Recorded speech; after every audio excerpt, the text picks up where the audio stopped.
करके रखना चाहिए ना। चलिए स्टार्ट करते हैं मॉलिक्यूलर ऑर्बिटल थ्योरी। अभी तक आप लोगों ने क्या क्या कौन कौन सी थ्योरी पढ़ी, मेरा सामने देखिए, अब इधर उधर नहीं। हाँ, हमने एक तो बॉन्ड बनाना सीखा ऑक्टेट रूल से, दूसरा हमने शेप के लिए VSEPR थ्योरी पढ़ी, फिर कौन सी पढ़ी हमने, वैलेंस बॉन्ड थ्योरी पढ़ी जिसमें हमने overlapping, sigma bonding, pi bonding, ये सब चीजें पढ़ी थी ना। और फिर उसके बाद हमने कौन सी पढ़ी थी, कुछ और भी पढ़ा था एक बीच में, हाइड्रोजन बॉन्डिंग पढ़ ली। फिर छोटे छोटे से टॉपिक पढ़े, हाइड्रोजन बॉन्ड पढ़ा, बैक बॉन्ड पढ़ा, बनाना बॉन्ड पढ़ा या ब्रिज बॉन्ड पढ़ा, और क्या छोटा टॉपिक आपने पढ़ा था इसमें, फॉर्मल चार्ज पढ़ा आपने, कोवेलेंट बॉन्ड के टाइप पढ़े, कोवेलेंट बॉन्ड का टाइप पढ़ा था आपने, पोलर नॉन पोलर, और क्या पढ़ा था आपने इस चैप्टर में,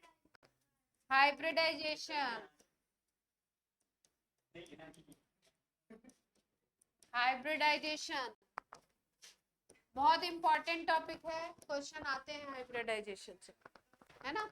मोटा मोटा इतना, या और भी कुछ थोड़ा बहुत कुछ पढ़ा होगा, शुरुआत में इंट्रो हुआ होगा, ठीक। तो जितने भी टॉपिक्स आपके हो चुके हैं, केमिकल बॉन्डिंग इंपॉर्टेंट चैप्टर है, इसलिए एक बार तो तैयार कर जाइए। कुछ लोगों ने स्कूल वगैरह के लिए तैयार किया होगा, स्कूल एग्जाम हुए होंगे, तो जिन्होंने नहीं किया है वो एक बार के लिए करें, क्योंकि एक बार में चीजें ग्रिप में नहीं आएंगी आपके।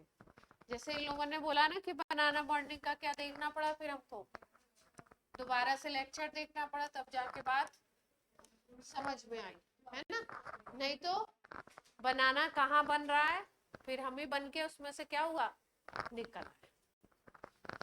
10 बच्चे होते हैं तो उसमें एक या दो बच्चे होते हैं जो जिनको पहली बार में चीजें क्लिक कर जाती है, किसी भी सब्जेक्ट में, PCM में तीनों में एक या दो कोई होंगे जिनको पहली बार में चीजें क्लिक कर जाएंगी। और अगर 15 टॉपिक पढ़ाए जा रहे होंगे तो उसमें से 4 टॉपिक तो उनके भी ऐसे होंगे जो पहली बार में उनको भी नहीं आएंगे, है ना। हम भी पढ़ते थे तो ऐसा ही होता था, आप भी पढ़ रहे हैं तो ऐसा ही होगा, और आगे भी जो बच्चे आएंगे उनके साथ भी ऐसा ही होता है।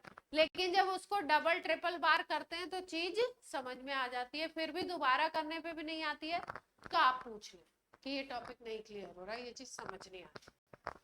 आज हम लोग नई थ्योरी स्टार्ट करने जा रहे हैं, that is called molecular orbital theory. अभी तक हमने ऑर्बिटल की बात करी थी, लेकिन एटॉमिक ऑर्बिटल की बात की थी। अब ये नया कॉन्सेप्ट आ गया, साइंटिस्ट है हॉर्न्स एंड मुलिकन, किसने दी थी थ्योरी, हॉर्न्स एंड मुलिकन ने दे दी थी।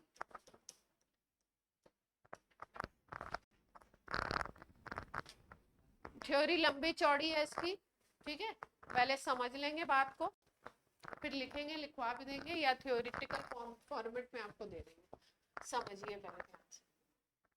देखो प्रॉब्लम क्या आई, जैसे वैलेंस बॉन्ड थ्योरी थी, VBT थी, तो VBT की थ्योरी के अकॉर्डिंग, वैलेंस बॉन्ड थ्योरी के अकॉर्डिंग, जब O2 मॉलिक्यूल को देखा गया, O2 मॉलिक्यूल का जब स्ट्रक्चर देखा गया, तो O2 मॉलिक्यूल के स्ट्रक्चर में बोला गया कि भाई दो जो है, दो इलेक्ट्रॉन की क्या हो रही है, शेयरिंग हो जा रही है। ऑक्सीजन में खुद के कितने होते हैं, 6 इलेक्ट्रॉन होते हैं, दो की शेयरिंग हो जा रही है। इसका मतलब अगर देखो यहाँ पे, तो ऑल इलेक्ट्रॉन्स आर पेयर्ड, सारे इलेक्ट्रॉन कैसे हैं, पेयर्ड। और कोई भी वो सिस्टम जिसमें सारे इलेक्ट्रॉन पेयर्ड होते हैं, वो मैग्नेटिक फील्ड में एक स्पेशल कैरेक्टर, एक स्पेशल प्रॉपर्टी दिखाता है, जिसको हम बोलते हैं डायामैग्नेटिज्म। डायामैग्नेटिक होना चाहिए था O2 मॉलिक्यूल, क्योंकि इसमें सारे इलेक्ट्रॉन कैसे हैं, पेयर्ड। वीबीटी के अकॉर्डिंग यही इसी कॉन्सेप्ट से ऑक्सीजन का स्ट्रक्चर बताया गया था, और इसमें सारे इलेक्ट्रॉन कैसे दिखाई दे रहे थे, पेयर में दिख रहे थे। और वो सिस्टम जिसमें सारे इलेक्ट्रॉन पेयर्ड होंगे वो क्या होगा, डायमैग्नेटिक होगा। लेकिन हुआ क्या, O2 मॉलिक्यूल को जब एक्सपेरिमेंटली देखा गया, एक्सपेरिमेंट से देखा गया, तो एक्सपेरिमेंटली क्या हुआ, ये हमको मिला पैरामैग्नेटिक। पैरामैग्नेटिक में वो सिस्टम होता है जिसमें अनपेयर्ड इलेक्ट्रॉन होते हैं, सिंगल इलेक्ट्रॉन होते हैं। अब वैलेंस बॉन्ड थ्योरी में तो पेयरिंग हो रही है, सीधे सीधे सब इलेक्ट्रॉन पेयर है। यहाँ पे क्या नई चीज आ गई, प्रैक्टिकली देखा गया पैरामैग्नेटिक है, पैरामैग्नेटिक का मतलब उसके सिस्टम में अनपेयर्ड इलेक्ट्रॉन है। तो फिर एक नई थ्योरी की तरफ हमारी दुनिया उस थ्योरी की तरफ बढ़ी, जो कौन सी थ्योरी है, मॉलिक्यूलर ऑर्बिटल थ्योरी। इस थ्योरी के अकॉर्डिंग जो O2 मॉलिक्यूल है उसमें सिंगल इलेक्ट्रॉन भी अभी आपको दिखाई देंगे, और वो कैसा होगा, पैरामैग्नेटिक इन नेचर भी। अब मॉलिक्यूलर ऑर्बिटल थ्योरी है क्या, ये स्लाइड नोट कर लो,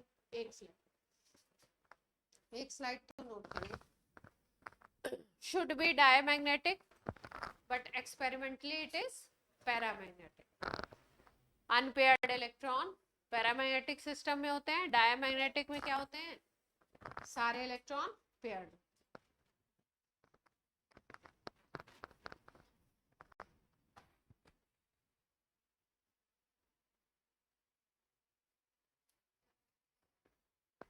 हर्ष क्या हुआ है, क्या बात है,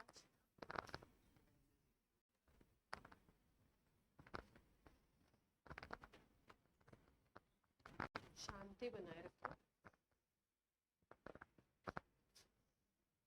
डायमैग्नेटिक सिस्टम में सारे इलेक्ट्रॉन होंगे पेयर्ड, लेकिन पैरामैग्नेटिक देखा गया ये, तो इसकी पैरामैग्नेटिक नेचर को शो करने के लिए, एक्सप्लेन करने के लिए नई सी थ्योरी आ गई, जिसको क्या बोलेंगे हम लोग, मॉलिक्यूलर ऑर्बिटल। अब क्या है ये, बात करते हैं।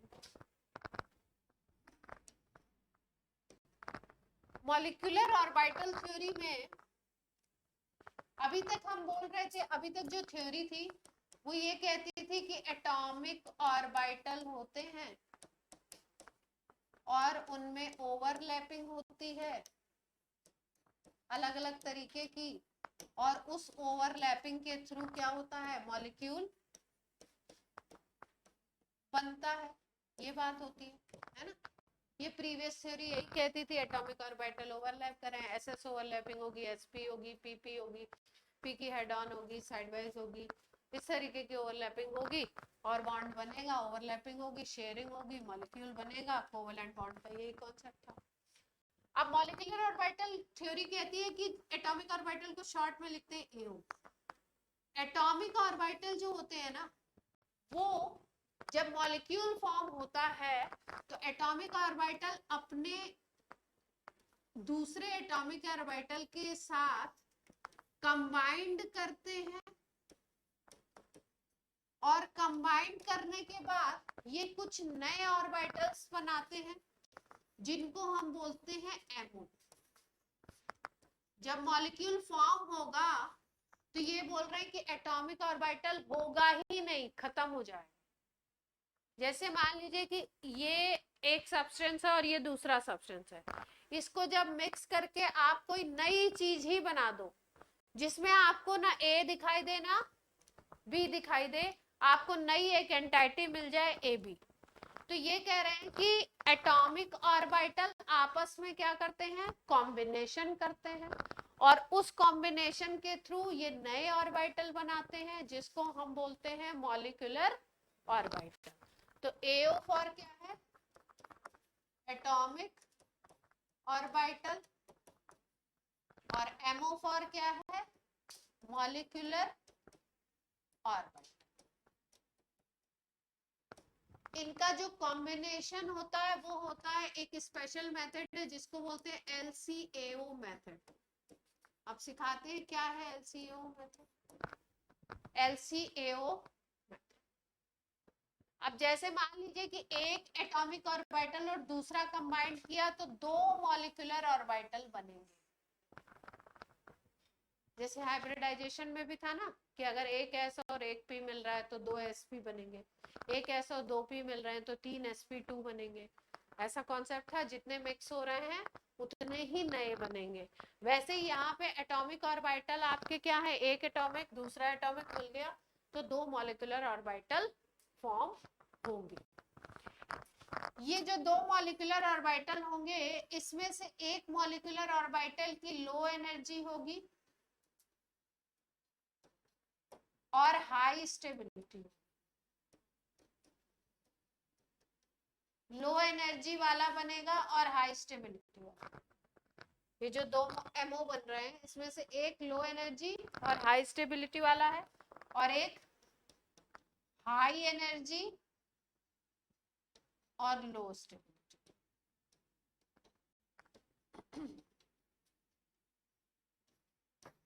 हाई एनर्जी और लो स्टेबिलिटी नोट करिए, आगे बताते जाते हैं एक एक स्टेप।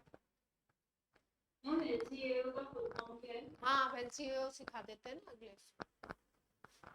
ये तो एक आपको जैसे एक इंट्रो टाइप दे दिया, अब बनेगा कैसे वो बताएंगे।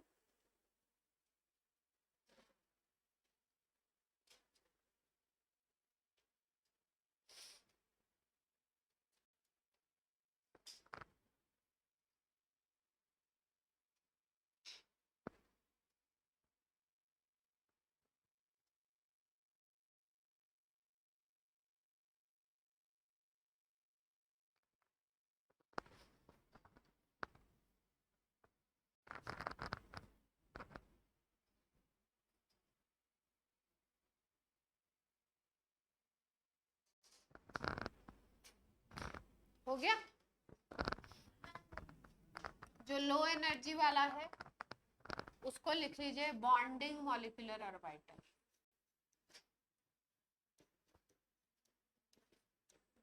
लो एनर्जी वाले का नाम क्या देते हैं, बॉन्डिंग MO, और हाई एनर्जी वाले को देते हैं एंटी बॉन्डिंग।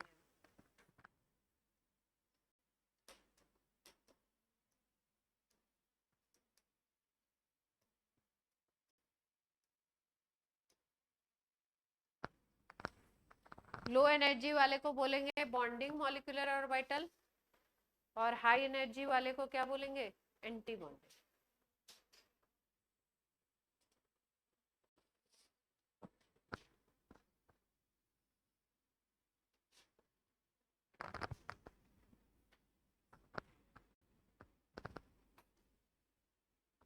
हो गया।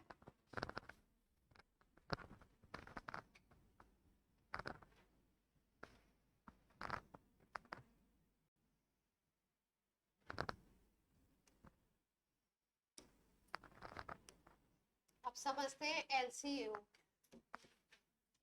फुल फॉर्म तो है linear combination of atomic orbital.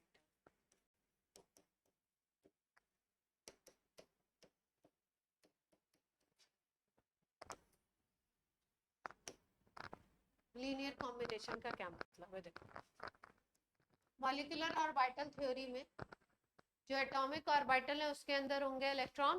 किसी भी थ्योरी में एटॉमिक ऑर्बिटल में इलेक्ट्रॉन होंगे और ये जो इलेक्ट्रॉन है मॉलिक्यूलर ऑर्बिटल थ्योरी में कंसीडर किया गया कि ये जो है एक वेव की तरह। किस तरीके से है, वेव की तरह। नेचर हमने पढ़ाई है, dual nature of, dual nature किसने बताया था, डी ब्रॉय ने एक्सप्लेन किया था ना कि इलेक्ट्रॉन में वेव नेचर भी होता है और पार्टिकल नेचर भी होता है।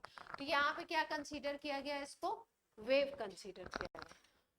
तो linear combination of atomic orbital ये कहता है कि मान लीजिए एक एटॉमिक ऑर्बिटल है और उसमें जो इलेक्ट्रॉन है उनको हम इस वेव से डिनोट करते हैं। ठीक है, ये एक एटॉमिक ऑर्बिटल की वेव है, मान लो एक को हमने ऐसे डिनोट किया, दूसरे को हमने से डिनोट किया, ये दूसरा है। ये मान लीजिए एटॉमिक ऑर्बिटल नंबर 1 है और ये क्या है 2। मान लो H2 मॉलिक्यूल बनाना चाहते हैं तो एक हाइड्रोजन का 1s है और दूसरे हाइड्रोजन का 1s है ना। एटॉमिक ऑर्बिटल में जो इलेक्ट्रॉन है या ऑर्बिटल को पूरा क्या कंसीडर किया गया है, वेव कंसीडर किया गया है। वेव के लिए एक फंक्शन हम लोग लिखते हैं जिसको हम कहते हैं वेव फंक्शन। मान लो ये a है तो इसके लिए वेव फंक्शन लिख लेते हैं हम साई a। ये क्या है, वेव फंक्शन। पहले वाले के लिए क्या लिखा हमने, साई a। दूसरे वाले के लिए वेव फंक्शन हमने लिखा साई।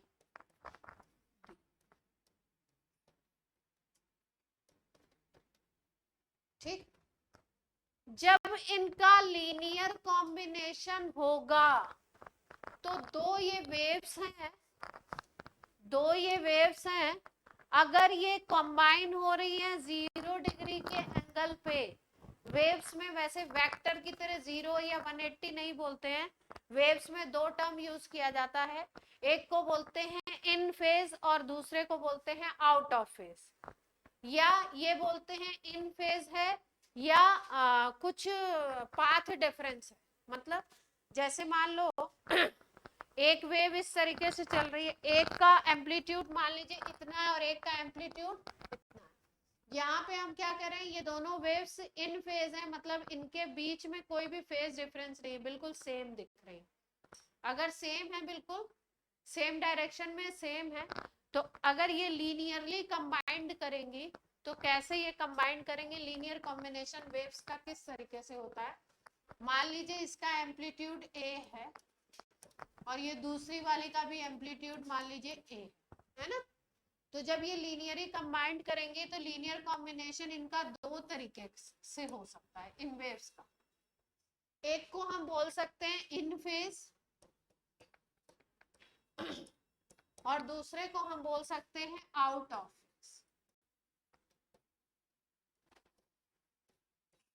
या वेव में एक फिनोमेनन होता है जिसको हम बोलते हैं इंटरफेरेंस। इसमें दो तरीके के इंटरफेरेंस है, एक को बोलते हैं कंस्ट्रक्टिव इंटरफेरेंस और दूसरे को बोलते हैं डिस्ट्रक्टिव। कुछ बताया है कभी ये मैंने? हाँ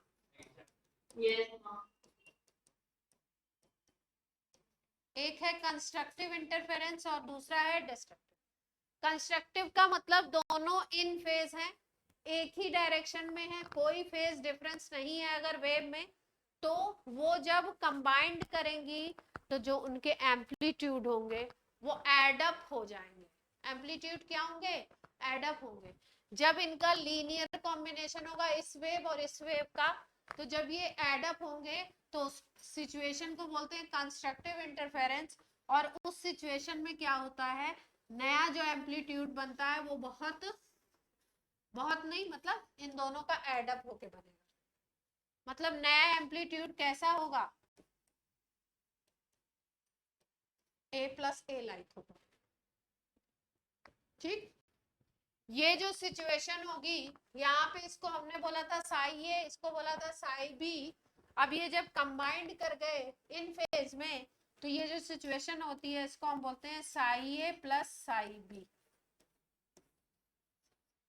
इस सिचुएशन को क्या बोलते हैं हम, साई ए प्लस साई बी, दोनों जुड़ गए। मेथड क्या था, लीनियर कॉम्बिनेशन।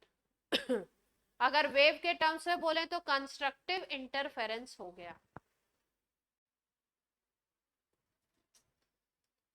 ठीक है, एग्जैक्टली जुड़ेगा भी नहीं, अभी बताते किस तरीके से, मतलब वैल्यू कैसे होगी वो बताते। अब डिस्ट्रक्टिव वाला ये सेकेंड वाला देख लेते। सेकेंड वाले में अगर सेम टू सेम है तो क्या हो जाएगा, 0 हो जाएगा। जहां पे कंस्ट्रक्टिव होता है, जहां पे इस तरीके की सिचुएशन मिलेगी, वहां पे बनेगा बॉन्ड और उसको बोलेंगे हम बॉन्डिंग मॉलिक्यूलर ऑर्बिटल। एक एटॉमिक ऑर्बिटल ये था AO1, ये AO2 था, और यहाँ पे क्या बन गया, bonding molecular orbital. Molecular orbital कितने बनेंगे, 2 बनेंगे। एक को अगर MO1 कह दो तो वो बॉन्डिंग हो जाएगा।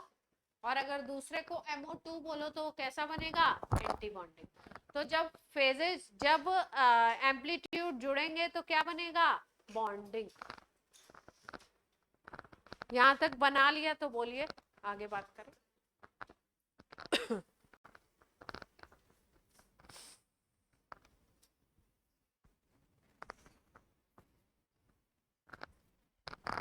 बन गया।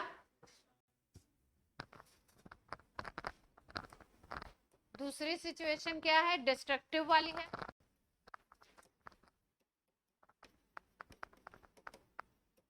इंटरफेरेंस। डिस्ट्रक्टिव में क्या होगा, मान लो एक एटॉमिक ऑर्बिटल का ये, ठीक है, दूसरे वाले का मान लो ये, अगर ये क्या है, आउट ऑफ फेज है, अगर बिल्कुल सेम है तो माइनस हो जाएगा, है ना। और इसमें क्या बनेगा, एम्पलीट्यूड जो नई वेव का आएगा वो इससे और इससे दोनों से छोटा है। वेक्टर में कुछ ऐसा रूल वूल पढ़ा होगा। अब ये जो नई चीज बनी इसको हमने क्या बोला, अगर सेम हुए तो जीरो जाएगा, अगर डिफरेंस है, बता रहे हैं कैसे, किस उससे चले। जैसे उसमें पढ़ते हैं ना अपन, कौन सा फॉर्मूला पढ़ते हैं, a+b का whole square is equal to क्या होता है, हाँ, इसमें ये रूल लगता है, a+b का whole square is equal to क्या होता है, a² + b² + 2ab, ऐसे चलता है।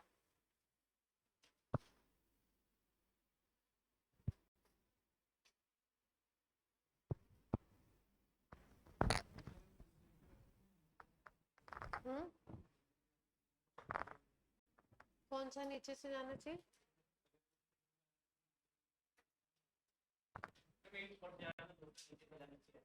अच्छा ऐसा कर्व होना चाहिए, यहाँ से शुरू होना चाहिए, ये कहना चाह रहे हैं।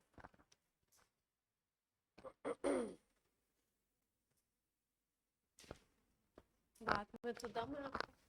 दोनों क्या होगा, दोनों अगर नीचे से नहीं जाएगा तो फिर तो जुड़ेंगे ही, एक ही डायरेक्शन हो गई ना। देखिए बाकी लोगों को नहीं समझ में आया था कि ये पॉइंट, तो बोला तो नहीं आपने,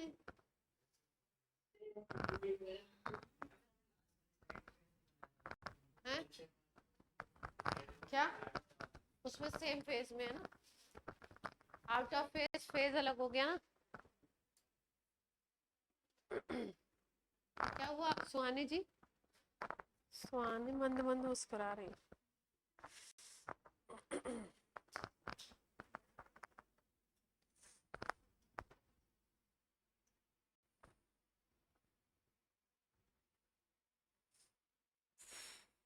अभी जो नेट आएगा वो नेट क्या आएगा, नेट वही जो आपको क्या बता रही हूँ, फॉर्मूला लगाएंगे आप, कौन सा, साई ए प्लस साई बी का अगर होल स्क्वायर ले लें तो क्या होगा,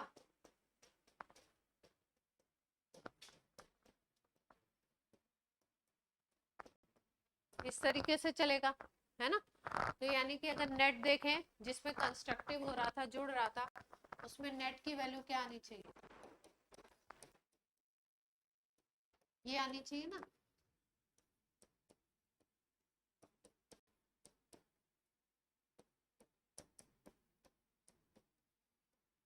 बोलो भैया, माइनस वाले में क्या आ जाएगा डिफरेंस, -2ab वाला आ जाएगा ना, वाला फॉर्मूला जी।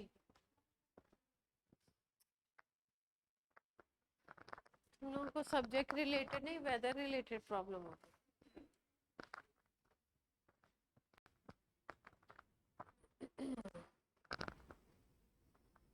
दूसरा वाला भी लिख लीजिए फॉर्मूला, लिख पाएंगे, माइनस वाला भी लिखिए, आप लिख रहे हैं, हाँ तो आपने लिखिए ना, सब लोग को लिखना। मैं देखना चाह रही हूँ लिख भी रहे हैं कि नहीं। बात करने में लगे हुए मैं इतनी देर से देख रही हूँ। ये भी तो वही कर रहा है, अकेले तो बात कर नहीं रहे। कैसे कर रहे हैं आप? एक काम कर रहा है और एक नहीं कर रहा है। चालाक होना बहुत जरूरी है। आप लोग बुद्धू हैं, कुछ लोग बुद्धू हैं मतलब। आप ये नहीं सोचो मैम लड़ाई करवाना चाहती है हमारे बीच में। लड़कियों में तो स्पेशल ये सब क्वालिटी होती है। और आजकल तो मैं लड़कों में ज्यादा देख रही हूँ, खुद से जैसे बहुत सारी चीजें खुद से पढ़े। अरे ये तो मैंने पढ़ा ही नहीं है, अरे ये तो मुझे बहुत टफ। तुम बोलोगे टफ तो बगल वाला बोलेगा ये तो मुझे बहुत ही टफ। और खुद पता चला उसके सवाल वाल सब कर लिए, शीट वीट सब था।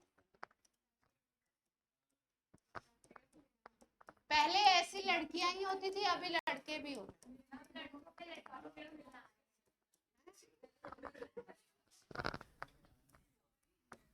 मैदान से आप ऐसे करते हो,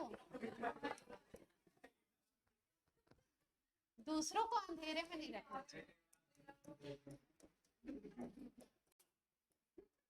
भला भी उसी का होता है जो सबका भला करता है ना। कई लोग होते हैं जैसे मैं तो तुझे सवाल नहीं बताऊंगा, मैं तो नहीं बता, मेरा तो टाइम वेस्ट हो रहा है। इससे प्रैक्टिस भी हो जाती है ना। पर जब आप बच्चे होते तो आपको नहीं समझ में आता, तब आपको लगता मेरा तो वेस्ट हो रहा था। अच्छा इंसान है। चलो नोट कर लो और आगे बातें की जाए। तो फॉर्मूला था, छोटी मोटी बातें थी, कुछ नहीं आएगा आपको समझाने के लिए। कैसे जुड़ रहा है, कैसे ज्यादा हो रहा है, कैसे कम हो रहा है, कुछ काम नहीं आने वाला है। मैथ्स नहीं आएगी ना इसमें। चलो अब एनर्जी का क्या लेवल होता है। अगर एनर्जी के लेवल की बात करो, जैसे मान लो H2 मॉलिक्यूल के फॉर्मेशन की बात है, किसका फॉर्मेशन हो रहा है, H2। तो H2 में 2 हाइड्रोजन होंगे, एक हाइड्रोजन एटम के पास 1s होगा और दूसरे हाइड्रोजन एटम के पास भी 1s होगा। अब ये 1s क्या है, एटॉमिक ऑर्बिटल है। तो 1s अगर एटॉमिक ऑर्बिटल है तो एक मान लीजिए AO हम यहाँ पे लिखते हैं, ये 1s लिख दिया हमने, किसका, हाइड्रोजन, एक हाइड्रोजन। दूसरे को लिखने का तरीका ये, उसी लेवल पे लिख दीजिए, इनका लेवल सेम होना चाहिए। इधर हम एनर्जी दिखाना चाह रहे हैं, इधर क्या दिखाना चाह रहे हैं, यहाँ पे भी उसी लेवल पे दूसरा AO बना दीजिए। दूसरा एटॉमिक ऑर्बिटल किसका है, 1s है। जब इनका कॉम्बिनेशन होगा तो 2 नए मॉलिक्यूलर ऑर्बिटल बनेंगे। एक की एनर्जी इन एटॉमिक ऑर्बिटल से भी लो होगी, उनको हम लोग बोलेंगे बॉन्डिंग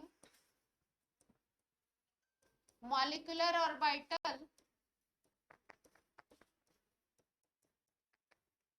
BMO शॉर्ट में बोलेंगे, बॉन्डिंग मॉलिक्यूलर ऑर्बिटल। इनकी एनर्जी जो एटॉमिक ऑर्बिटल है उनकी एनर्जी से भी डाउन होगी, कम होगी, स्टेबिलिटी ज्यादा होगी। इसको हम ऐसे भी दिखा सकते हैं, साई ए प्लस साई बी बोल रहे हैं, मतलब कंस्ट्रक्टिव इंटरफेरेंस से बन रहा है। मतलब कौन सा बन रहा है, बॉन्डिंग। दूसरा जो होगा मॉलिक्यूलर ऑर्बिटल जिसकी एनर्जी इस AO से इस बॉन्डिंग मॉलिक्यूलर ऑर्बिटल से भी ज्यादा होगी, तो उसको हम क्या बोलेंगे, anti bonding molecular orbital. Short में क्या बोल सकते हैं, ABMO, anti bonding molecular orbital. इसको अगर ऐसे साइन से दिखाना है तो साई ए माइनस साई बी दिखा सकते हैं। यार गर्मी लग रही है, तुम लोग कैसे हो?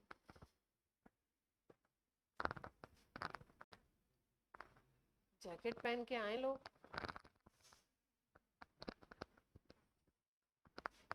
जिनको लग रही है ठंड, हमें तो नहीं लग रही।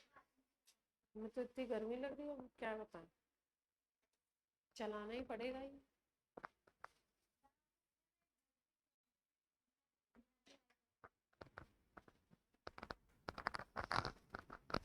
ओके,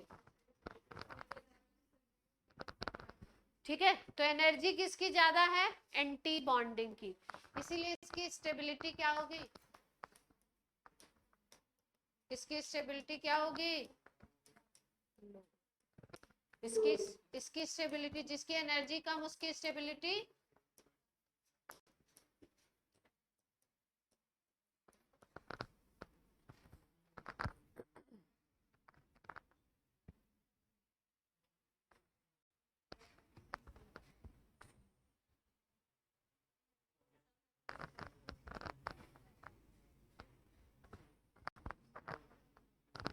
यहाँ तक बात कुछ समझ में आई? मोटी मोटी। चलो, अब एटॉमिक ऑर्बिटल जो होता है ना, वो मोनोसेंट्रिक होता है। मोनोसेंट्रिक बोले तो जैसे मान लो हाइड्रोजन का एटॉमिक ऑर्बिटल है, तो वो हाइड्रोजन के न्यूक्लियस के सुपरविजन में ही होगा। मोनोसेंट्रिक का मतलब न्यूक्लियस की बात होती है। हाइड्रोजन का है तो क्या होगा? मोनोसेंट्रिक होगा। लेकिन अगर हम बोले H2 मॉलिक्यूल जो बन रहा है, उसके मॉलिक्यूलर ऑर्बिटल की बात करो, तो उसमें दो हाइड्रोजन एटम के सेंटर इन्वॉल्व होंगे, इसलिए उसको हम बोलेंगे बाइसेंट्रिक। एक ये वाले हाइड्रोजन का सेंटर न्यूक्लियस, और ये दूसरे। जो आपके एटॉमिक ऑर्बिटल होते हैं, उनका शेप हम लोग बता पाते हैं। एस ऑर्बिटल स्फेरिकल है, पी आपका लीफ लाइक है या डंबल शेप है, डी जो है डबल डंबल है, एफ को कॉम्प्लेक्स बोलते हैं। लेकिन मॉलिक्यूलर ऑर्बिटल्स के जो शेप होते हैं वो कैसे होते हैं? कॉम्प्लेक्स होते हैं। तो अगर एटॉमिक की बात करो तो एटॉमिक कैसा है? अगर हम बात करें एटॉमिक ऑर्बिटल की, तो एटॉमिक ऑर्बिटल कैसे हैं? मोनोसेंट्रिक। मोनोसेंट्रिक का मतलब समझ गए? जैसे हमने बोला हाइड्रोजन का ये 1s ऑर्बिटल है, तो इसमें हाइड्रोजन के न्यूक्लियस की बात होगी। लेकिन जो मॉलिक्यूलर ऑर्बिटल है वो कैसे होते हैं? पॉलीसेंट्रिक हो सकते हैं। ठीक है। पॉलीसेंट्रिक का क्या मतलब है? जैसे मान लो हमने बोला H2 का मॉलिक्यूलर ऑर्बिटल, इस तरीके से। ये एग्जैक्टली ये शेप नहीं है। ये हाइड्रोजन, एक हाइड्रोजन का न्यूक्लियस है, ये दूसरे हाइड्रोजन का न्यूक्लियस है। ये मॉलिक्यूलर ऑर्बिटल है। तो मॉलिक्यूलर ऑर्बिटल में दो सेंटर्स इन्वॉल्व हो गए, दो न्यूक्लियस, टू न्यूक्लियस इन्वॉल्व हो गए।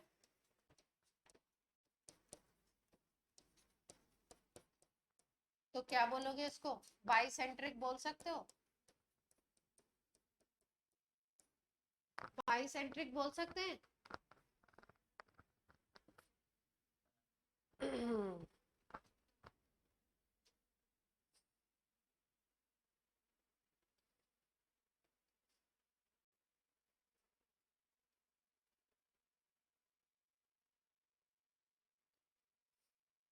जैसे बॉयज के लिए एक बात बताती हूँ, थोड़ी अजीब सी है लेकिन ठीक है।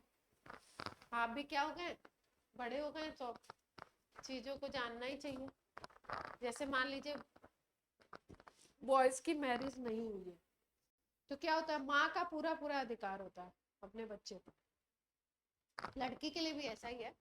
मम्मी का क्या होता है? पापा लोग तो इतना ज्यादा वो नहीं रखते, और मम्मी का बहुत ज्यादा, ये मेरा बेटा है, ये मेरी बेटी है ना। और फिर उसके बाद क्या हो जाता है? जैसे ही लड़के की शादी हुई, फिर क्या होगा? फिर एक और लेडी उसकी लाइफ में एंटर कर जाती है, तो फिर क्या हो जाता है? मामला बाइसेंट्रिक। बाइसेंट्रिक का मतलब क्या, समझ क्या गए? एक और लेडी उसके ऊपर अधिकार के लिए, हाँ, हक जमाना कहते हैं इसको। जब आप आईएएस वगैरह की कोई अगर तैयारी करेगा तो ये सब टॉपिक्स क्या होते हैं वहां पे बहुत डिटेल में पढ़ाए जाते हैं। जब पढ़ाया जाता है महिला का एकाधिकार, महिला का सशक्तिकरण, है ना, जैसे अभी आरक्षण बिल की बात हो रही है ना, हाँ, तो ये सशक्तिकरण की बातें हैं कि अभी क्या था, हाइड्रोजन का एटॉमिक ऑर्बिटल था, तो उसको गवर्न करने के लिए कौन था, उसका एक न्यूक्लियस।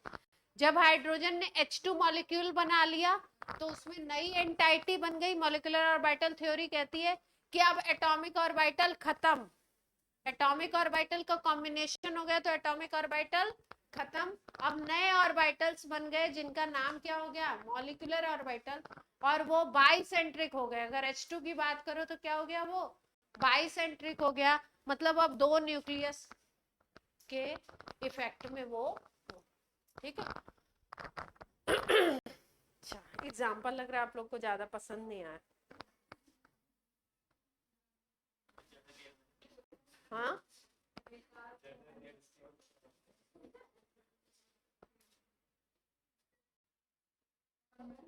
ये क्या है, क्या है बताओ, जीवन का सत्य।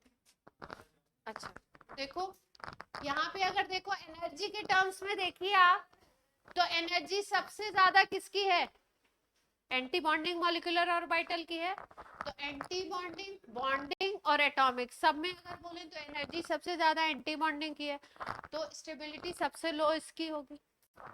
बॉन्डिंग वाले की स्टेबिलिटी क्या होगी, ज्यादा होगी, क्योंकि इसकी एनर्जी क्या है, सबसे लो है। और एटॉमिक ऑर्बिटल की पोजीशन क्या होगी, एटॉमिक ऑर्बिटल की पोजीशन क्या होगी, बेचारा बीच में है ना। तो एंटी बॉन्डिंग से तो ज्यादा स्टेबल है, लेकिन बॉन्डिंग से कम स्टेबल, बॉन्डिंग से इसकी एनर्जी ज्यादा है, ठीक है।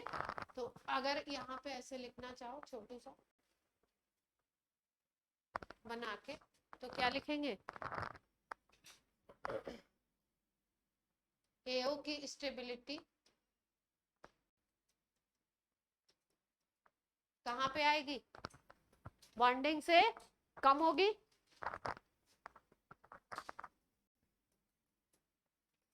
बीएमओ से कम होगी, और एंटी बॉन्डिंग से उल्टा बना दिया क्या मैंने,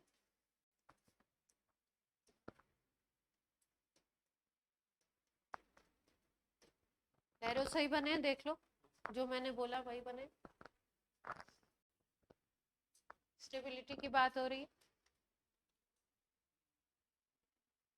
स्ट्रक्चर क्या होगा मॉलिक्यूलर ऑर्बिटल का, कॉम्प्लेक्स।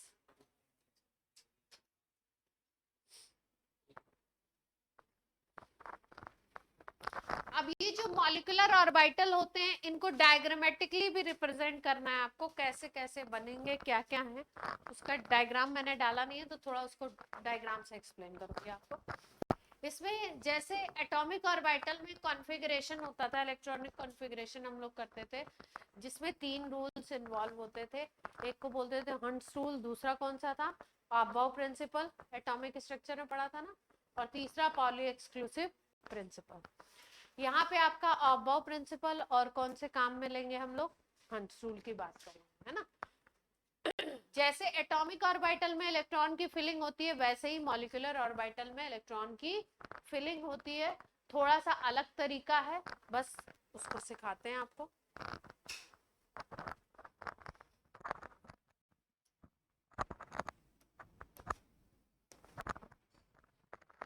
तो लिख लीजिए, electron filling in molecular orbital, मतलब मॉलिक्यूलर ऑर्बिटल बन रहा है तो इलेक्ट्रॉन कैसे कैसे फिल होंगे, रूल्स जो होंगे वो कौन कौन से होंगे, क्या क्या फॉलो करेंगे, हंट्स रूल, और कौन सा था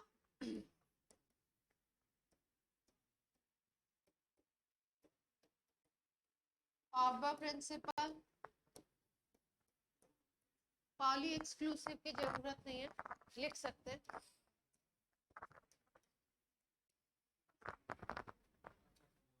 मॉलिक्यूलर ऑर्बिटल में इलेक्ट्रॉन की फिलिंग करना चाह रहे हैं भाई, इलेक्ट्रॉन कहाँ पे होगा, कैसे होगा, किस तरीके से।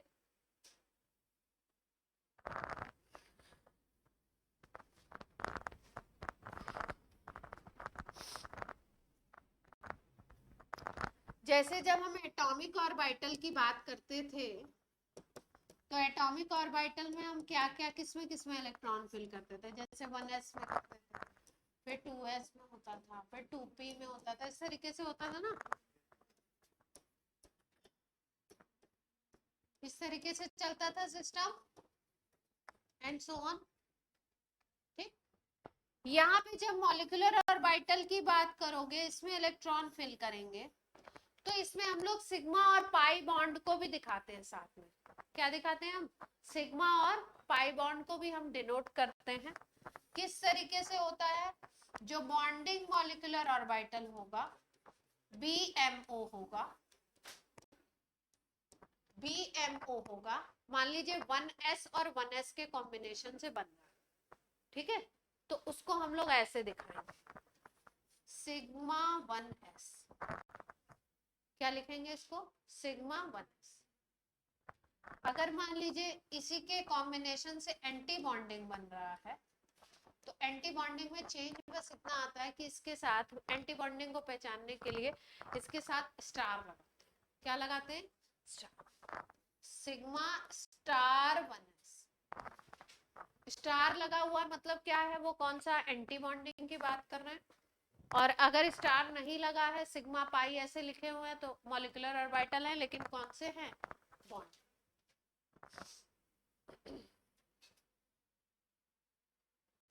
अब जैसे वहां पे हमने अबव प्रिंसिपल लिखा था, वैसे यहाँ पे भी लिखेंगे, ऑर्डर लिखेंगे, तभी तो उसमें फिल करेंगे हम लोग इलेक्ट्रॉन।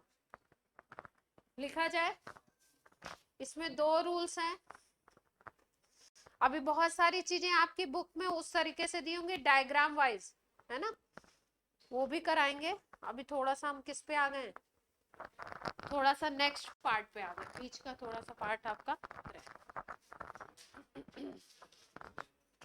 ऑर्डर लिखा जाए, इसमें देखो 2 ऑर्डर हैं। एक है इलेक्ट्रॉन के नंबर के ऊपर डिपेंड करता है, इलेक्ट्रॉन का नंबर अगर आपका 16 से पहले का है तो अलग रूल है, और इलेक्ट्रॉन का नंबर अगर 16 या 16 के बाद है तो अलग। तो पहले इलेक्ट्रॉन का नंबर क्या है? बिफोर 16। अच्छा, ये नंबर क्या है समझ लो, जैसे एग्जांपल से समझ लो। जैसे मान लो हम N2 मॉलिक्यूल का, अब हम यहाँ पे मॉलिक्यूल कॉन्फ़िगरेशन लिखेंगे, वहां पे किसका लिखते थे? एटम का। यहाँ पे लिखेंगे मॉलिक्यूलर ऑर्बिटल में मॉलिक्यूल का। जैसे N2 का लिखना है, तो एक N में 7 इलेक्ट्रॉन होते हैं, 2 N में कितने हो जाएंगे? 14। यानी कि हमको ऑर्बिटल में कितने इलेक्ट्रॉन फिल करने हैं? 14। तो ये किस कैटेगरी में आ जाएगा? बिफोर 16 है तो किस में आ जाएगा? बिफोर 16 वाले में। एक होगी 16 एंड आफ्टर 16, दोनों के लिए थोड़ा सा डिफरेंस है रूल में। 20 तक करेंगे हम लोग, 20 तक में अपनी सारी बात बन जाएगी। वहां पे जैसे अपने को 50-60 कहाँ तक करने होते थे? 20-22 तक मामला सेट। अब रूल लिख लेते हैं।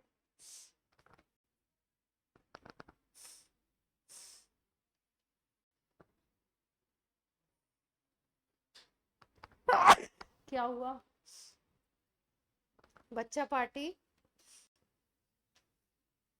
क्या दिक्कत है?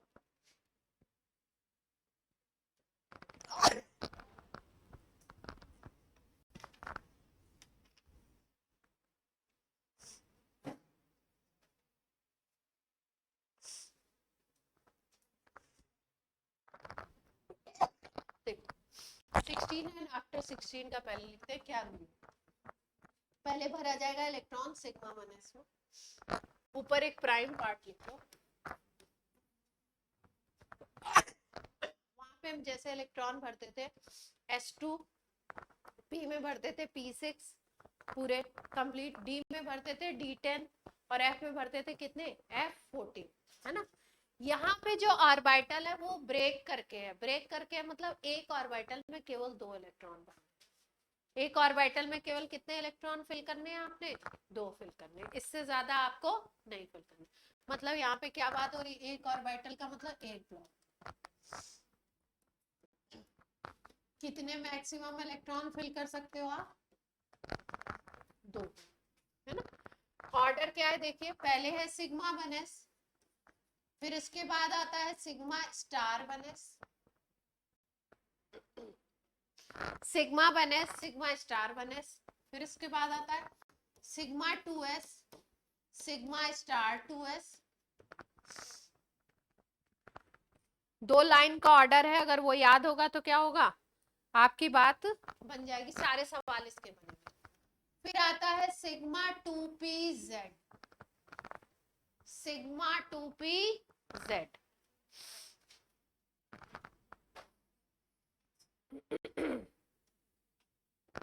फिर आता है पाई 2px और इसके साथ इक्वल टू साइन लगाएंगे पाई 2py,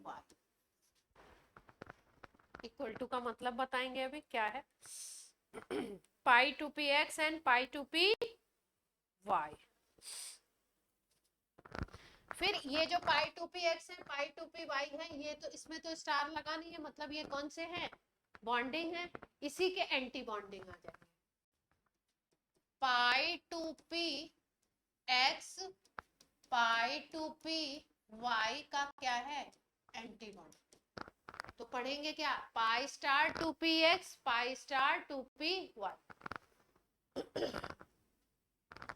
फिर यहाँ पे देखो सिग्मा 1s था, फिर स्टार वाला 1s था, फिर सिग्मा 2s था, फिर सिग्मा स्टार 2s वाला था।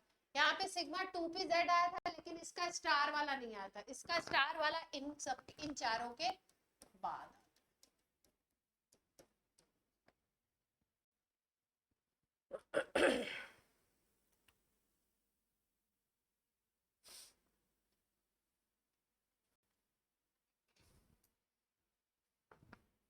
ठीक है,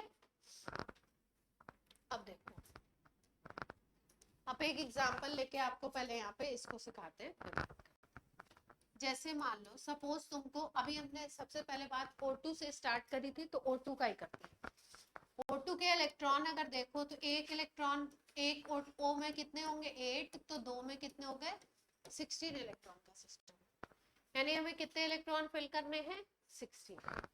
स्टार्ट करें, सिग्मा 1s2, साथ साथ में लिखेंगे सिग्मा स्टार 1s2, 4 इलेक्ट्रॉन हो गए, सिग्मा 2s2, फिर सिग्मा स्टार 2s2, 8 हो गए, sigma 2p sigma 2p z2, कितने हो गए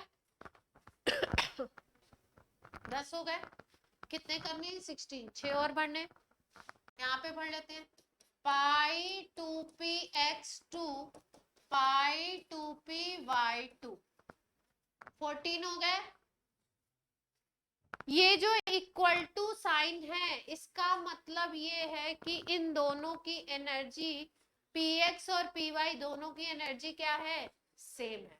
अब मान लो आपने 14 इलेक्ट्रॉन भर दिए, तो अब 16 भरने हैं, तो आप ऐसा नहीं करोगे कि स्टार वाले में एक में 2 रख दिया और एक में है नहीं, इनकी एनर्जी सेम है ना। एनर्जी सेम होने का मतलब पहले एक एक इलेक्ट्रॉन भरोगे और फिर उसके बाद उससे ज्यादा अगर आपको भरने होते हैं, सपोज आपको 17 का भरना है, तो 16 में क्या करोगे आप, देखो pi star 2px1 pi star 2py1, यहां तक 16 कंप्लीट हो गया। अगर देखो 2 + 2 4 6 8 10 और फिर यहाँ पे क्या हो गया 12 14 15 16, मैं डांस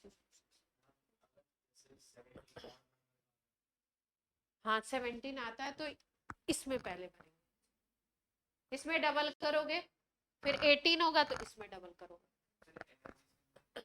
हाँ सेम ही रहेगी, ऑर्बिटल की एनर्जी तो सेम है, px और py की एनर्जी सेम है, इसीलिए इनके आगे क्या लगा हुआ है, इक्वल टू। एनर्जी सेम है इनकी, एनर्जी सेम है, इसीलिए ऐसा देखो, इसकी एनर्जी और इसकी एनर्जी में डिफरेंस है, इसकी एनर्जी ज्यादा है, इसकी एनर्जी कम है, इसलिए इसमें 2 इलेक्ट्रॉन भरने के बाद इसमें तीसरा इलेक्ट्रॉन इसमें आएगा, है ना। लेकिन जहां पे इक्वल टू लिखा है, इक्वल टू का मतलब क्या है, दोनों की एनर्जी सेम है। वही वाली सिचुएशन कि कहीं किसी आइलैंड पे बहुत सारे लोग फंस गए, वहां पे खाना नहीं है, अगर 10 लोग हैं, हमारे पास 10 पैकेट हैं या 20 पैकेट है, तो पहले एक एक पैकेट दोगे, सबको पहले इंश्योर करोगे कि एक एक पैकेट मिल जाए, आफ्टर दैट आप डबलिंग करना स्टार्ट करो। इक्वल स्टेटस का मतलब ये होता है। 16 का समझ आया, बोलो बच्चों। तो जैसे ही पाई 2px या पाई 2py आएगा, वहां पे फिल करते वक्त ध्यान देंगे, पहले एक इसमें फिर एक इसमें, फिर अब क्योंकि दो दो बढ़ने हैं, फिर और इलेक्ट्रॉन बढ़ते हैं तो इसमें फिर इसमें, ठीक। तो ये किसका बन गया सिस्टम, पूरा O2 के लिए बन गया, 16 इलेक्ट्रॉन के लिए। अब इस सिस्टम में देखो तो यहाँ पे पेयर्ड है, यहाँ पेयर है, पूरे सब जगह पेयर्ड इलेक्ट्रॉन है, लेकिन लास्ट वाले में ऑर्बिटल में अगर देखो तो सिंगल। तो यही चीज क्या शो करती है, जब किसी मॉलिक्यूलर ऑर्बिटल में सिंगल इलेक्ट्रॉन दिख जाए आपको, तो इसका मतलब वो कैसे नेचर का होगा, पैरा मैग्नेटिक। यहाँ पे प्रूफ हुआ कि ये कैसा है, जैसा एक्सपेरिमेंट से पैरामैग्नेटिक देखा गया था वैसा ही है।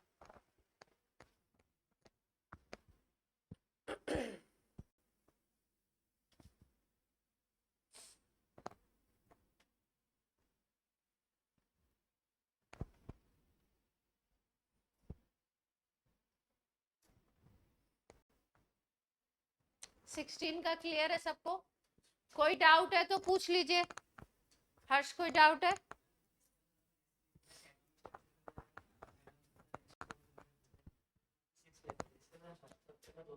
हाँ इसका मतलब ये है कि ये जो P लेते थे ना अपन, अब इसमें यहाँ पे px, py और pz को डिफरेंशिएट कर दिया। देखो एक में 2 ही तो भरते थे, टोटल मिला के 6 होता था, तो ये एटॉमिक ऑर्बिटल था। अब मॉलिक्यूलर ऑर्बिटल बना तो मॉलिक्यूलर 3 के कॉम्बिनेशन से 3 ही बनेगा, लेकिन अब उसका नाम क्या हो गया, यहाँ पे डिफरेंशिएट करके दे दिया, px, py, pz। और कौन सा बॉन्ड बन रहा है उसकी बेसिस पे भी देखो, जिसके सामने पाई लिखा हुआ इसका मतलब वो कौन सा बॉन्ड बना रहा है, पाई बॉन्ड बना रहा है। जिसके सामने सिग्मा लिखा हुआ उसका मतलब क्या हो गया, यानी कि ये वाला जो ऑर्बिटल थ्योरी है, मॉलिक्यूलर ऑर्बिटल थ्योरी, ये थोड़ा सा और आगे लेवल तक चीजों को डिफरेंशिएट करवा रही है। तो O2 मॉलिक्यूल का कॉन्फ़िगरेशन और O2 कैसे पैरामैग्नेटिक है, ये सबको समझ में आया, पक्का। 17 का करना है तो बताइए, 18 का करिए। हाँ?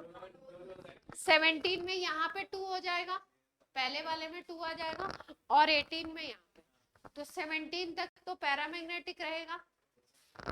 18 में आते ही क्या हो जाएगा, जैसे F2 का बोल दें तो F2 में कितने इलेक्ट्रॉन होते हैं, एक F में 9, तो 9 + 9 18 हो गए, तो वो क्या बन जाएगा, डायमैग्नेटिक, दोनों पे ऐड हो जाएंगे। और अगर हम बोल दें O2 माइनस, तो O2 माइनस का मतलब एक इलेक्ट्रॉन उसमें प्लस हो रहा है, तो वो क्या रहेगा, वो अभी भी पैरामैग्नेटिक ही रहेगा, क्योंकि दोनों पेयर नहीं हुए ना। लिख लो आगे O2 माइनस का, O2 का सारा O2 का सारा पूछा जाता है, पूछी जाता है। O2 माइनस है तो कितने इलेक्ट्रॉन हो गए, 8 + 8 और एक इलेक्ट्रॉन और ऐड हो गया ना, 17 इलेक्ट्रॉन का सिस्टम हो गया।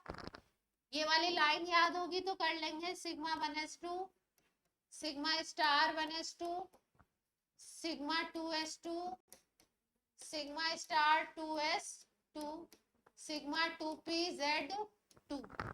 कितने हो गए, 10 हो गए, 10 हो गए।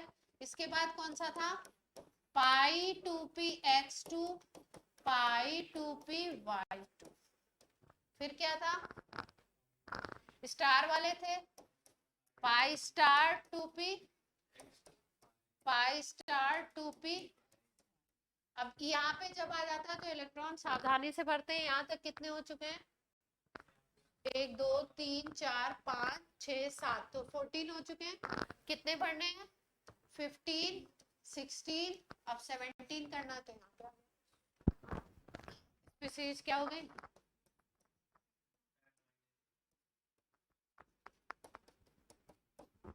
क्लियर है पॉइंट।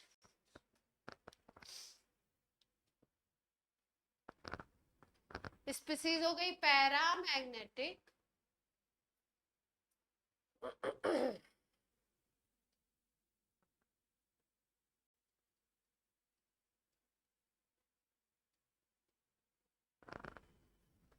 यहाँ पर एक चीज और निकालनी होती है आपको, बॉन्ड ऑर्डर। बॉन्ड ऑर्डर का फॉर्मूला होता है half NB minus Na। NB बोले तो बॉन्डिंग इलेक्ट्रॉन कितने हैं, और Na मतलब एंटी बॉन्डिंग इलेक्ट्रॉन। NB मतलब बॉन्डिंग इलेक्ट्रॉन और Na मतलब एंटी बॉन्डिंग। काउंट करेंगे और निकालेंगे, निकालिए जब। एंटी बॉन्डिंग वो है जिनमें स्टार लगा हुआ है, एंटी बॉन्डिंग हमेशा कम होते हैं, तो एंटी बॉन्डिंग गिन लिया करो। देखो कितने हो गए, 2 4 और ये क्या हो गया 6 और 7, 7 एंटी बॉन्डिंग है और 17 है टोटल, तो बॉन्डिंग कितने होंगे, 10 हो जाएंगे, है ना। क्लियर है बात, बॉन्डिंग कितने हो जाएंगे 10 और 7 एंटी बॉन्डिंग है, तो क्या आ जाएगी वैल्यू 1.5। बॉन्ड ऑर्डर क्या आ गया, 2 एटम्स के बीच में बॉन्ड। अब आप बोलोगे 1.5 बॉन्ड कैसे हो गया, यहाँ 1.5 बॉन्ड का भी कॉन्सेप्ट है। हाँ लिखवाया था कुछ, हाँ तो आ गया ना 1.5। खुश। O2 में क्या निकलेगा, पीछे वाले केस में भी निकाल लो, छोटा सा फॉर्मूला लिख के। जगह नहीं है तो फॉर्मूला ना लिखो। ये बना ऑनलाइन बच्चों, क्लियर हो रही है बात। अथर्व श्रीवास्तव हो रही है।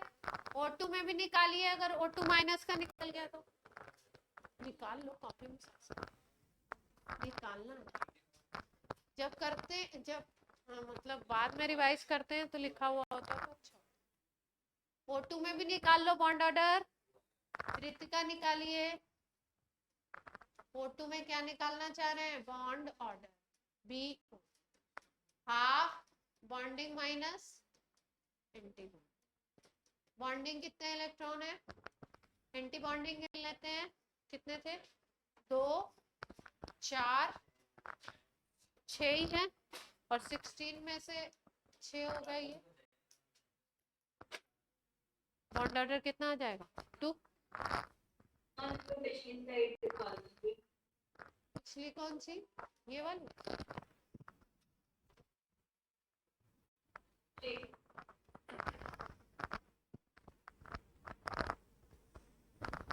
अब कर लेंगे, इसके पहले वाला भी सिखा दे, पहले वाले में थोड़ा सा ही डिफरेंस है।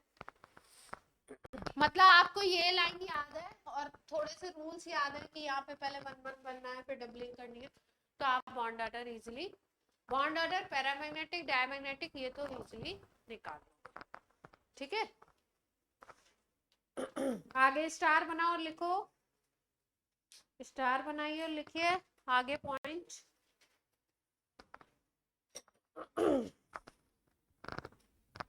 कहाँ लिखोगे, पेज में लिखो और कहाँ लिखोगे, पेज है ना आपके पास, लिख लीजिए। If NB is greater than Na,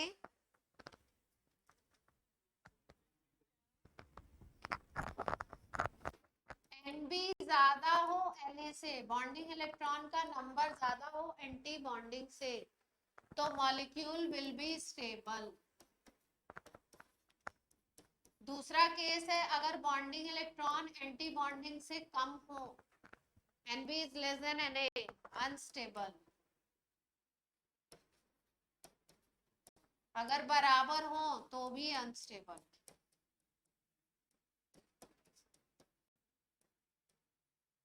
तो स्टेबल का केस कौन सा है? Bonding electron should be greater than anti bonding. अगर बराबर होंगे तो बॉन्ड ऑर्डर क्या आ जाएगा? 0 आ जाएगा ना। सेम कहाँ आ जाएगा? ये कह रहे सेम आ जाएगा। बॉन्डिंग एंटी बॉन्डिंग बराबर हो गए तो इलेक्ट्रॉन तो क्या हो जाएगा? बॉन्ड ऑर्डर 0, मतलब कोई बॉन्ड ही नहीं बनेगा, अनस्टेबल सिस्टम।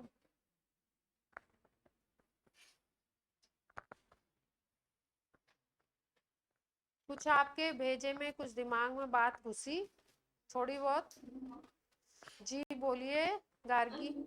हम कॉन्फ़िगरेशन करते हैं, हाँ, मोस्ट ऑफ वर्ड की तो पॉसिबिलिटी बनती है, लेकिन सेकंड वाला तो कभी मतलब कॉन्फ़िगरेशन में आता ही नहीं कि हम पहले बॉन्डिंग करते हैं एंटी बॉन्डिंग।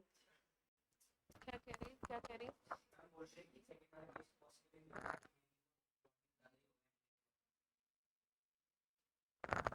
अच्छा, आप ये कह रहे हैं कि ऐसी पॉसिबिलिटी नहीं होगी? क्यों? 20-22 तक नहीं जाएगी?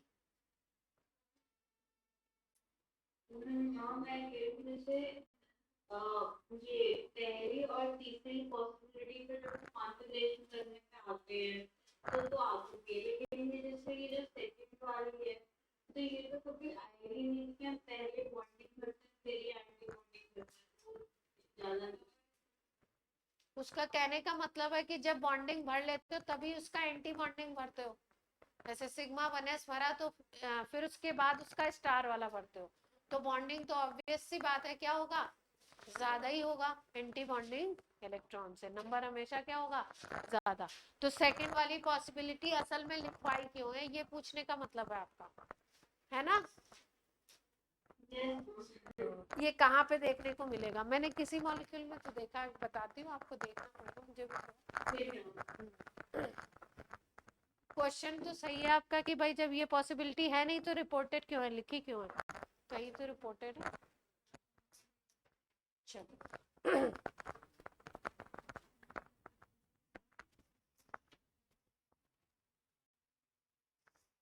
कौन लोग हैं ये जो शैतानी कर रहे हैं?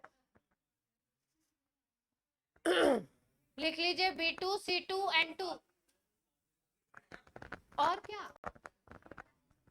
अगर आपको करना है B2 का, C2 का, N2 का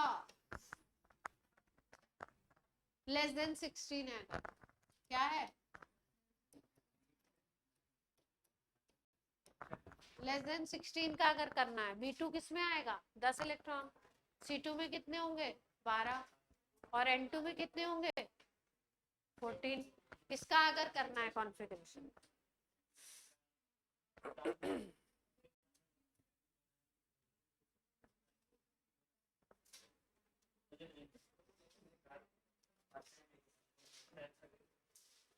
क्या मजे मजे में कर रहे हो भाई?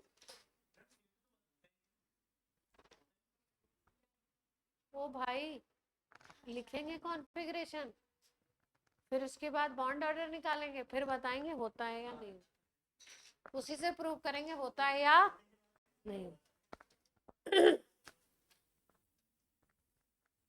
चलिए लिख लीजिए। इसमें बनेंगे पहले सिग्मा 1s, शुरू का ऑर्डर तो सेम है, सिग्मा 1s, फिर सिग्मा स्टार 1s, फिर सिग्मा 2s, फिर सिग्मा स्टार 2s। इसके बाद थोड़ा सा कहानी में क्या है आपका? ट्विस्ट है। ट्विस्ट क्या है देख लेते हैं भाई। स्टार वाले के बाद आपका आ गया पाई 2px, वहां पे 2pz आ रहा था ना, पाई 2px, पाई 2py, हाँ एनर्जी डिफरेंस है, पाई 2px पाई 2pi, फिर उसके बाद यहाँ पे सिग्मा 2pz आ जाएगा। दोनों में डिफरेंस इतना ही है कि यहाँ पे 2pz था पिछले वाले केस में, इसके बाद 2pz था, वो 2pz उठ करके कहाँ चला गया, इन पाई x, जो सिंपल वाले पाई x पाई y है उनके बीच में चला गया। और फिर यहाँ पे कौन सा आएगा, pi star 2px pi star 2py और फिर सिग्मा स्टार 2p, यहाँ तक जाएगा ही नहीं।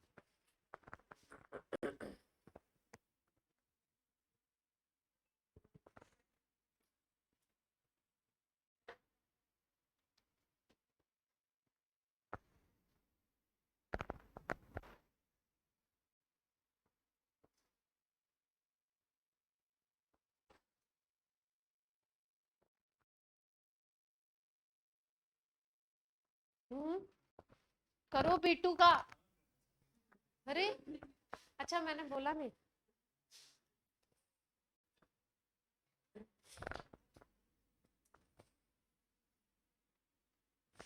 B2 का करिए, B2 कोशिश करें।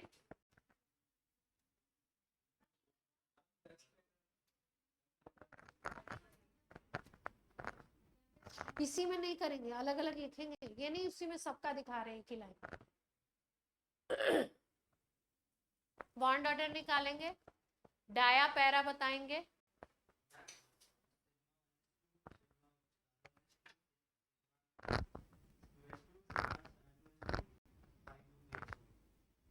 टू पी एक्स टू कर दिया, झोल भरेंगे ना, इसी झोल का इंतजार था मुझे और आपने कर दिया।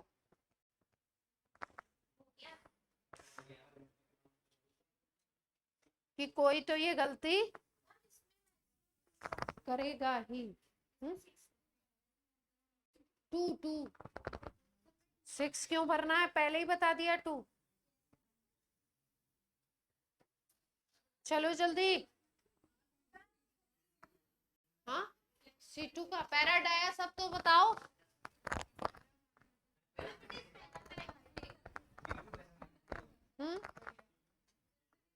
देखो इसको लेस देन 16 ना करके इसकी एक अलग कैटेगरी लिखो, और 15 के लिए मैं अलग से बताऊंगी, 15 के 2 केस बनेंगे।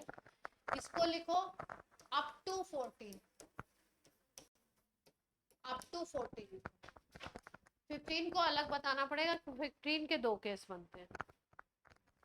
अब इसमें टेंशन नहीं करेंगे कि हम कैसे पहचानेंगे कौन सा 15 है, बताएंगे आप। ये है अप टू 14 वाला, और यहाँ पे क्या है, इसके पहले जो बताया था वो कौन सा था, केस 16 एंड आफ्टर 16, 15 का अलग से बताएंगे। B2 का कर लिया, पैरा था या डाया था, B2 पैरा आया था, C2 डाया था। B2 का क्या किया था आपने, सिग्मा -2, जिसने कर लिया है चेक कर लीजिए, sigma 2s2 sigma star 2s2।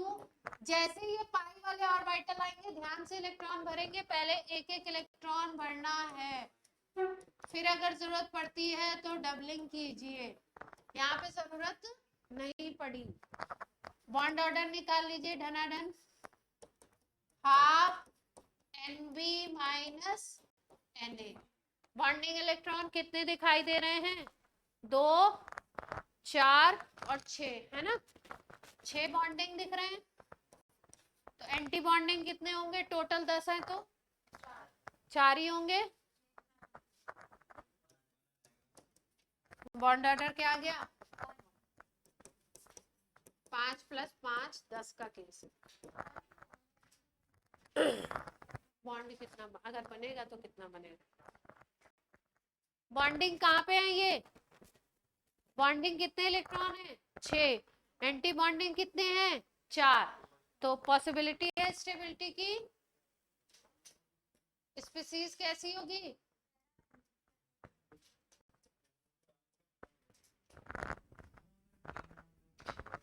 हाँ तो 3 बॉन्ड बनेगा, तो देखेंगे ना कहाँ भर रहे हो इलेक्ट्रॉन।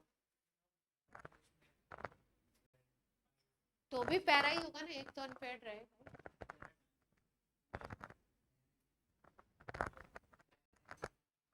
B2 का केस क्लियर है?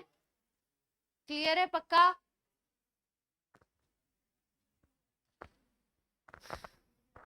C2 प्लस का करो, C2 प्लस। अरे अब हम C2 प्लस दे रहे हैं तो क्या दिक्कत हो रही है? 2 मिनट करने ऐसे नाराज क्यों हो रहे हैं? हाँ तो कोई बात नहीं, अच्छी बात है, सब पूछे जाते हैं इसमें, 20 तक ही है, सब पूछे जाते हैं। साक्षी पांडे क्या हुआ, क्यों नाराज हो रहे? 6 + 6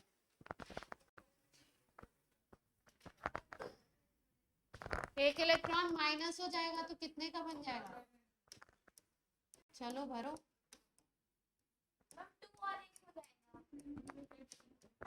ये क्या है?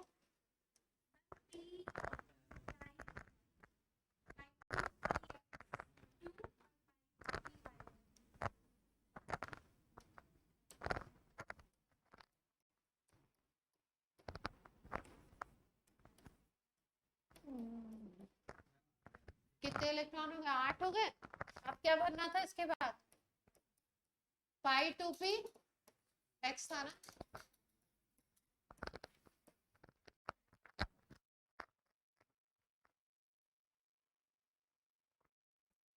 ये हो गया, पैरा ही बनेगा। ऑर्डर क्या आ रहा है? Bond order. बाकी लोग निकाल पा रहे हैं?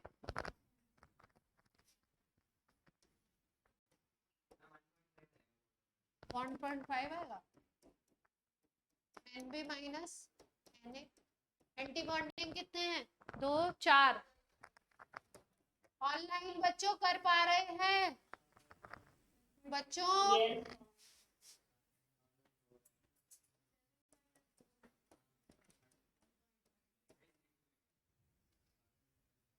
बहुत सिंपल कैलकुलेशन है, ये नहीं करेंगे तो क्या करेंगे?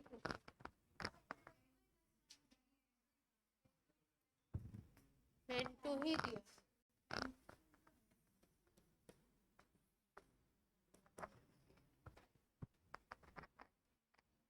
अब निकाल लेंगे।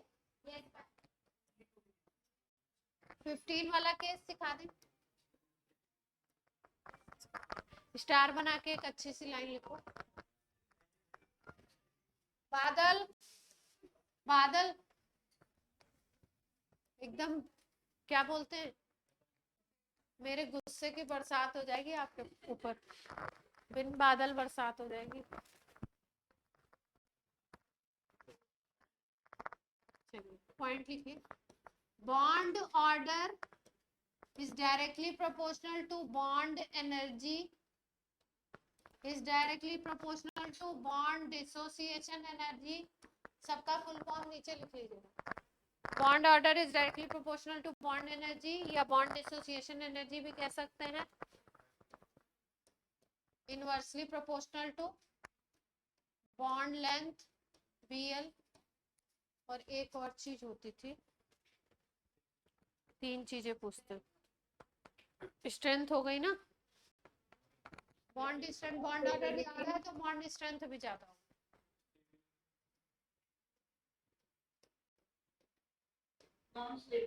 स्टेबिलिटी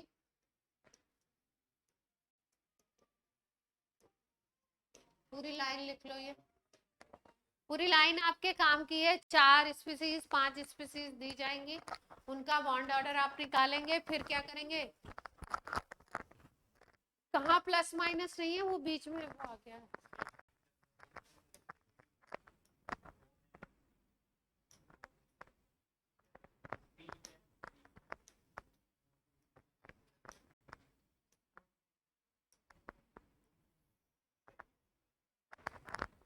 यानी बॉन्ड लेंथ इनवर्सली प्रोपोर्शनल है, बाकी सब क्या है? एक दूसरे के डायरेक्टली प्रोपोर्शनल है। 4 स्पीसीज दे दें और बोल दें कि किसका बॉन्ड स्टेबिलिटी ज्यादा है, तो आप क्या करोगे?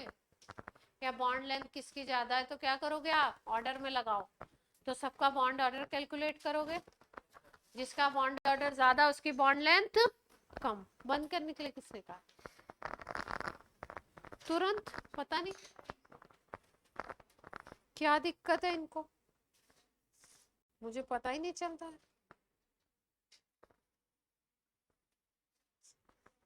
सवाल कौन करेगा? भाई बोलेंगे अभी ये क्या कर रहे थे मैम। मेधांश, भी क्लास खत्म होगी फिर आप बात बताएंगे।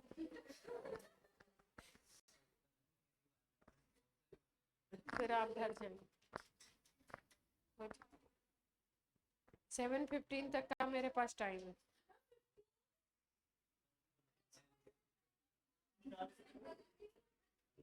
अरे बात बताने के लिए।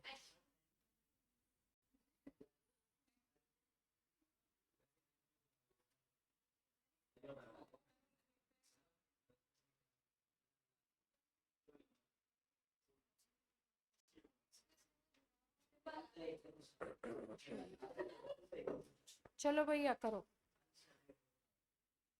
सवाल करो।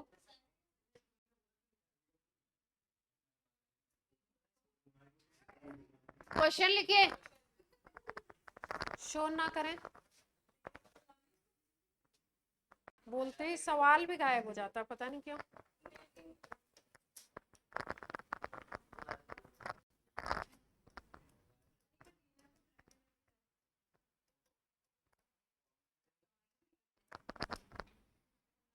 O2 - 2 CONO+, 3 मॉलिक्यूल्स दिए हुए हैं। परी क्या कर रहे हो? शैतानी ना करें। बॉन्ड ऑर्डर का ऑर्डर बताना है, किसका ज्यादा, कम से ज्यादा में लगाना है इनको। तो पहले बॉन्ड ऑर्डर कैलकुलेट करना पड़ेगा। बॉन्ड ऑर्डर का ऑर्डर। परी क्या कर रहे हो? जल्दी करें। सी का और ओ का। हाँ और क्या।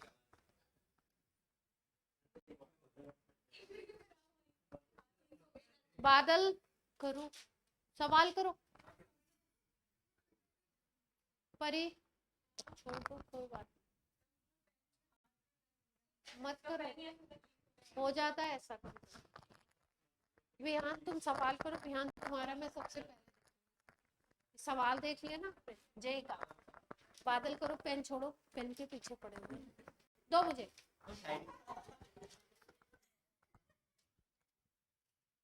क्लास में खेल रहे हैं।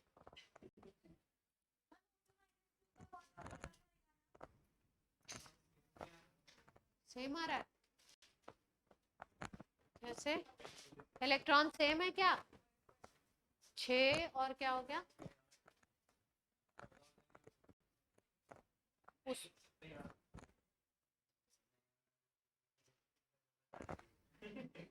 क्या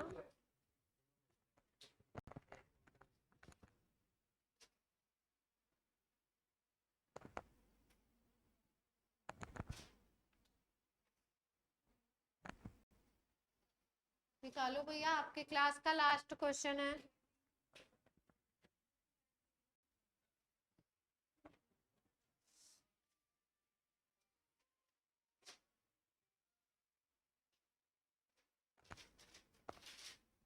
हाँ, हमें क्या कॉलिंग को ऑर्डर में अरेंज करना है, बॉन्ड ऑर्डर में कॉलिंग। बॉन्ड ऑर्डर के अकॉर्डिंग किसका सबसे कम है, फिर मिडिल वाला, फिर सबसे ज्यादा। हमने तो ऐसे आ गया, मतलब केवल इलेक्ट्रॉन के नंबर निकालो। नहीं, हम एमओ थ्योरी से निकलवाना चाहते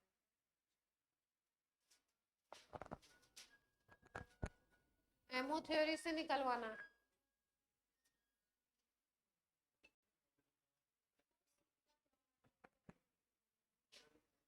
O2 - 2 का कितना आ रहा है? O2 - 2 का 3 आ गया। फिर से निकालो। O2 वाला रूल लगाना, इसमें रूल अलग अलग है ना।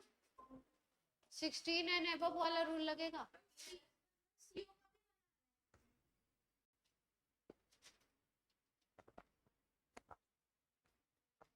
जल्दी से निकाल दो फटाफट से।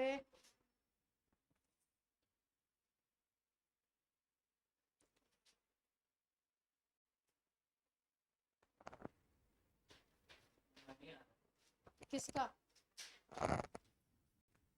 O2 माइनस का तो 1 ही आएगा। CO का निकालो।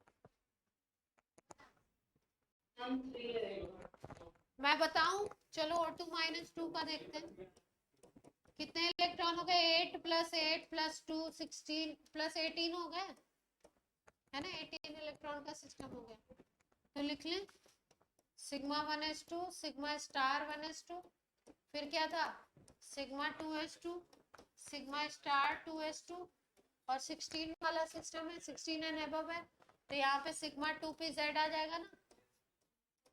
फिर पाई 2p x 2 पाई 2p y2, कितने हो गए? 1 2 3 4 5 6 7 हो गए, तो 14 इलेक्ट्रॉन पढ़ लिया हमने। हाँ अच्छा, दोनों का सेम आ रहा है, पाई 2p x2 और पाई स्टार 2p y2। ये O2 का सबका ऐसे ही आया। O2 माइनस का बॉन्ड ऑर्डर कितना आ जाएगा? हाफ। बॉन्डिंग कितने हैं? बॉन्डिंग कितने आ रहे हैं? 8 थे। 1 2 3 4 5 10 है बॉन्डिंग। और एंटी बॉन्डिंग कितने? 1 आ गया, है ना? पैरा या डाया? डाया ही होगा। चलो अगले की बात करते हैं, अगले में दिक्कत हो रही है। CO का करें।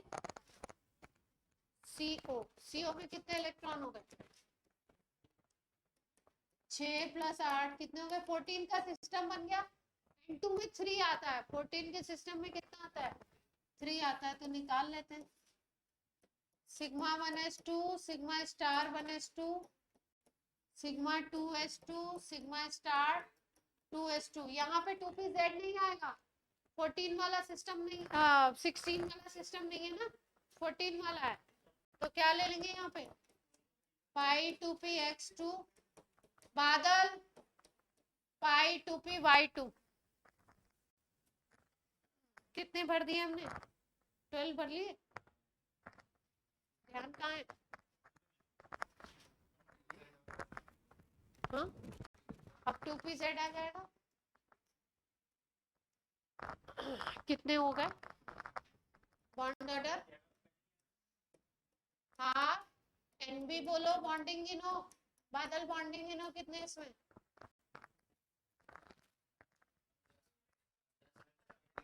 दस ही बॉन्डिंग, तो कितना आ रहा है? 3। हाँ, ये 14 वाला केस है। दाता प्रभु बार बार बोल रहे हैं, आंखें खोल के देखनी है, दिमाग भी खुला रखना है।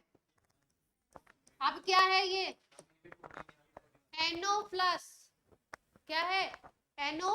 अब देखो इसमें ध्यान से देखो,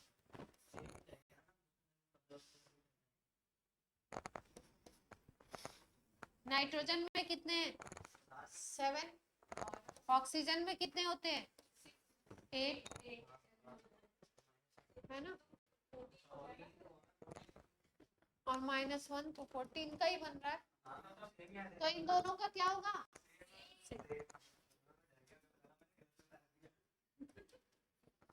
तो ऑर्डर लिखना है तो क्या लिखेंगे?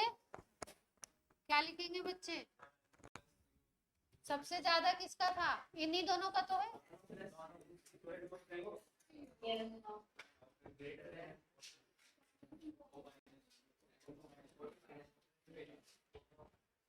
ठीक है, कौशिक क्या प्रॉब्लम है?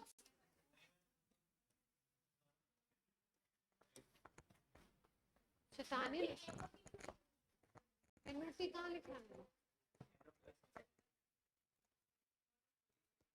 चलिए आज की क्लास आपकी कर देते हैं।